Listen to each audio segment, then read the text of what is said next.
اعوذ باللہ من الشیطان الرجیم ليس على الضعفاء ولا على المرضى ولا على الذين لا يجدون ما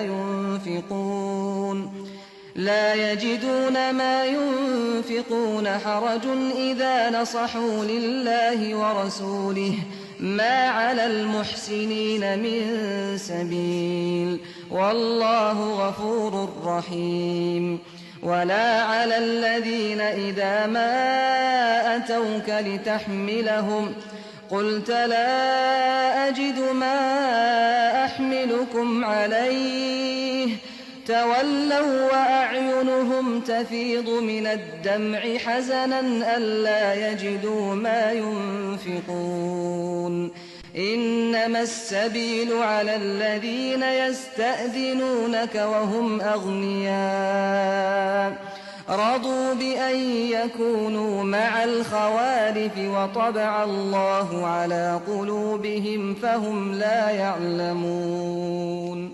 ان لوگوں پر البتہ کوئی گناہ نہیں جو کمزور ہیں، اور ان پر جو بیمار ہیں، اور ان پر بھی جو خرچ کرنے کے لیے کچھ نہیں پاتے، جبکہ وہ اللہ اور اس کے رسول کی خیر خواہی کرتے رہیں گے۔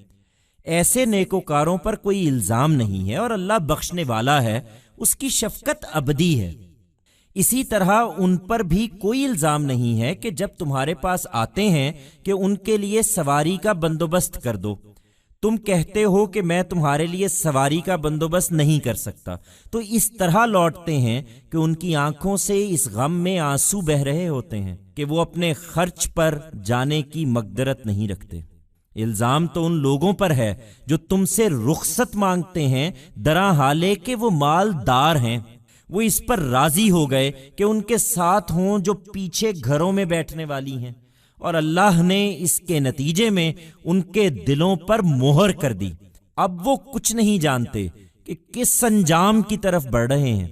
There is no blame, however, on those who are weak and those who are sick and on those also who do not find anything to spend while they remain well-wishers of God and His Messenger. There is no blame on such pious people. And God is forgiving, He is ever merciful. Similarly, they are also not to blame that when they come to you to make arrangements for their conveyance, you say, I cannot arrange for your conveyance. They return with eyes shedding tears in this sorrow that they do not have the ability to travel at their own expense. Only they are to blame who seek reprieve from you even though they are wealthy. They were satisfied to remain with those women who remain behind sitting in houses, and, as a result of this, God sealed their hearts. Now they do not know anything about the fate they are heading for.